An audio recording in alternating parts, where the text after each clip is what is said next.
Today po magba-Bible study po tayo ng po tayo ng episode 15. Ng last lesson po natin ay dun sa yung last po lesson natin ay yung what now. Dito tayo sa what now nang tinapos natin yung obey God. Tsaka dito na tayo sa next lesson ng Sika Church. Ito na.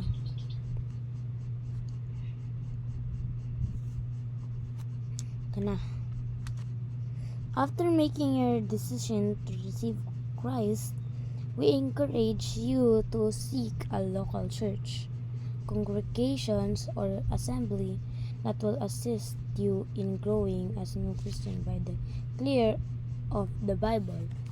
Bago tayo i-learn muna natin yung lesson na yan, mag-pray muna tayo. Lord po, blessing po kami sa Bible study na po to. Kasi po, hinahope po namin lahat ng mga tao na nanonood po dito ay nagle-learn po sa amin. Tsaka po, bigyan niyo po kami ng gabay sa Bible study po namin.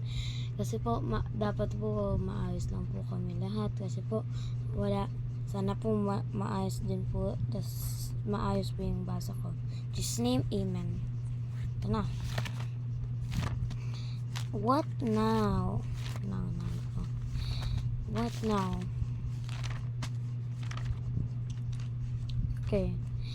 After making your decision to receive Christ, we encourage you to seek a local church, congregations, or assembly that will assist you in growing as a new Christian by the clear teaching of the Bible. Okay. Ibig sabihin nun, yung Sika Church po, nag-make up po ng decision para kasi nag-i-encourage po tayo minsan. Saka po, decide nyo po yung mga ibang tao nag-i-decide na mag-seek ng local church. Ibig sabihin nun, naghahanap ng normal na church. Kasi po kami ay Christian. Kasi po ayun po kami po ay Christian. Kasi po din po kami sa kalat. Kung din po kayo, edi sana makita ko kayo. Tsaka nandun na kami. Doon kami nag-church at ako din nag-aaral doon. Tsaka yung Sika Church, yung church kasi doon ka yung chance mo makausap si Lord. Katulad nga nang nagpe-pray tayo, nag-aawit.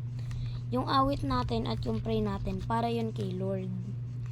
Si Lord, kahit gumawa tayo ng mistake, linalove pa rin tayo ni Lord.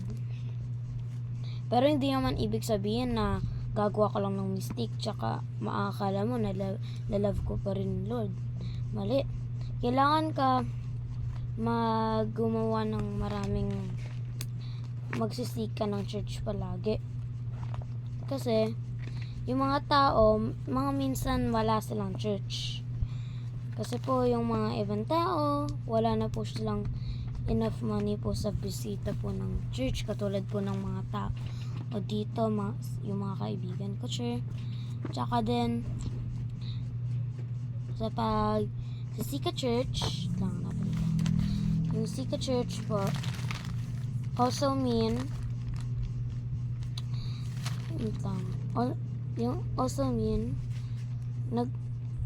magsisika din ng congregation or assembly.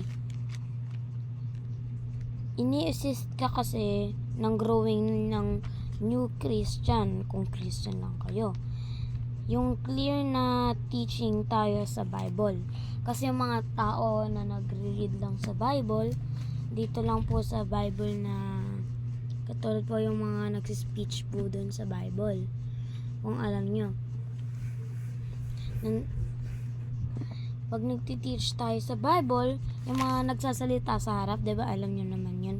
Pag nag-church kayo. Tsaka nun, pag nag-church tayo, ibig sabihin, yun, binibless natin si God. Kahit yung mga ibang tao na hindi pumupunta sa mga church, tsaka nagpipray pa rin, binibless pa rin nila si Lord. Katulad nga isang tao dun sa story tao siya na masipag, tsaka siya yung unang pinili ni Lord. Tsaka palagi siya pupunta sa church kasi daw binibless siya. Siya yung chosen, si David. Si David po ay isang bata. Yung bata na yon ay nakakatalo na nga siya ng mga tao. Kasi po siya yung chosen one. Pero after ng story na yon, lahat na tayo pinili niya. Tsaka ayun lang. Yung susunod po nating lesson ay plangan natin ko. Ito, yung next lesson natin ay read. Yung ibig sabihin nun, magbabasa palagi ng Bible. Pero ilalearn pa din natin yan bukas, which is sa episode 16.